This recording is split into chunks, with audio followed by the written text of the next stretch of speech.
मुरादाबाद में अलग अलग रामलीला मैदानों में जय श्री राम के उद्घोष के साथ रावण, कुंभकर्ण और मेघनाथ के पुतलों का दहन किया गया। कोरोना महामारी के बाद इस साल दशहरा मेले को लेकर लोगों में खासा उत्साह देखा गया। लाइन पार में रामलीला कमेटी की ओर से मेरठ की आतिशबाजी से रावण दहन का जश्न मनाया गया। बुधवार को मुरादाबाद में सुबह से ही सभी जगह दशहरा पर्व की तैयारियां चल रही थी। शाम होते ही लाइन पार लाजपत नगर और दीनदयाल नगर के रामलीला मैदान में लोगों की भीड़ पहुंचने लगी। सबसे ज्यादा भीड़ लाइन पार के रामलीला मैदान में देखने को मिली। वहीं लाइन पार रामलीला मैदान में 100 फीट के रावण का पुतला तैयार किया गया था। इस पुतले की खास बात यह थी कि मेरठ से आए कलाकार मोहम्मद आलम ने इसको तैयार किया। उन्होंने इस बार रावण के पुतले में चमक वाले कागज इस्तेमाल किए और उसके ऊपर फूल लगाए। वहीं शाम 7 बजते ही रामलीला मैदान लाइन पार में लोगों की भीड़ बढ़ गई, जिसके बाद रामलीला के माध्यम से राम और रावण के युद्ध का मंचन किया गया। मंचन में दिखाया गया कि लंकापति रावण अपने दरबार में उदास बैठकर सोच रहा है कि अब युद्ध में कौन से महारथी को भेजूं और कौन सी ऐसी चाल चलूं जिससे शत्रु परास्त हो। तभी उसे अपने भाई अहिरावण की याद आती है। वह अहिरावण को बुलाता है। उसके बाद राम और लक्ष्मण का अपहरण कर पाताल ले जाने के लिए कहता है। रावण कहता है कि राम और लक्ष्मण की बलि चढ़ा दी जाए। वह ऐसा ही करता है, लेकिन हनुमान पाताल में पहुंचकर उसकी सारी योजना फेल करके अहिरावण का वध कर देते हैं। अब रावण अपनी बची हुई सेना के साथ मैदान में आता है और राम लक्ष्मण से युद्ध करता है, जहां सभी देवता आसमान से राम रावण का भयंकर युद्ध देखने आते हैं। राम बार बार रावण को मारने के लिए प्रहार करते हैं, लेकिन वह सफल नहीं हो पाते हैं। तब विभीषण उनको सलाह देते हैं कि रावण की नाभि में अमृत है और आप अग्नि बाण से अमृत को सुखा दें, तभी इसका अंत होगा। जिसके बाद राम ऐसा ही करते हुए रावण का वध कर देते हैं। जिसके बाद 9:30 बजे लाइन पार मैदान में 100 फीट ऊंचे रावण के पुतले का दहन किया गया और रामलीला मैदान जय श्री राम के उद्घोष से गूंज उठा।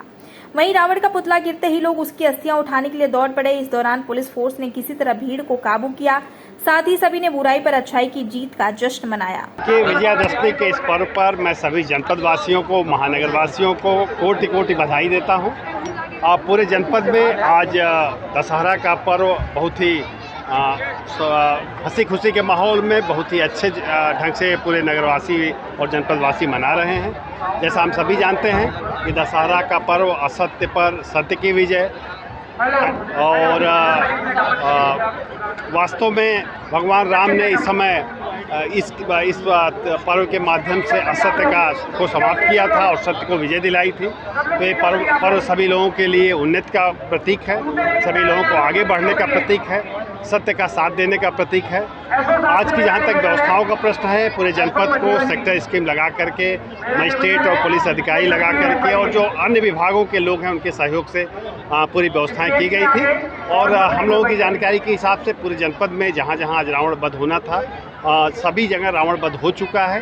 ये जो लाइन पार की लीला है, सबसे ज़्यादा यहाँ भीड़ भाड़ होती है, लोग बड़े उत्साह से यहाँ प्रतिभाग करते हैं। यहाँ पर भी अभी थोड़ी देर पहले रावण वध हो चुका है और लोग अब त्यौहार मनाते हुए अपने घरों को जा रहे हैं। मैं सभी जनपद वासियों को धन्यवाद दूंगा इस अवसर पर कि सभी लोगों ने और जो कार्यक्रमों के विभिन्न आयोजक रहे, सब लोगों ने प्रशासन को बहुत सहयोग दिया।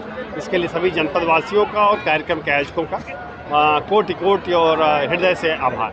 आज दशहरे का पावन पर्व है और लगातार ही आपने देखा कि माता के 9 दिन नवमी का कार्यक्रम रहा है। पूरी व्यवस्थाएं चाक चौबंद रही।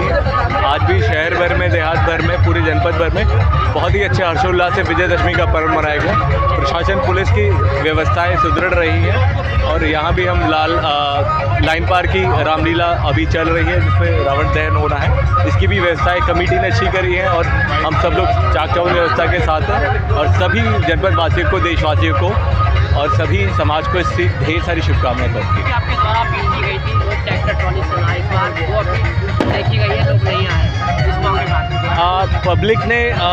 पब्लिक ने थोड़ी जागरूकता आई है और पब्लिक ने ये भी जाना है कि ट्रैक्टर ट्रॉलियों में नहीं आना चाहिए और अपने जीवन के प्रति थोड़ी उनकी इम्पोर्टेंस उन्होंने रियलाइज़ करी है, स्पेशली बच्चों और महिलाओं के प्रति। और ये बहुत अच्छी बात है कि यहाँ मेले में बहुत ही कम संख्या में या नगण्य ट्रैक्टर ट्रॉली आए।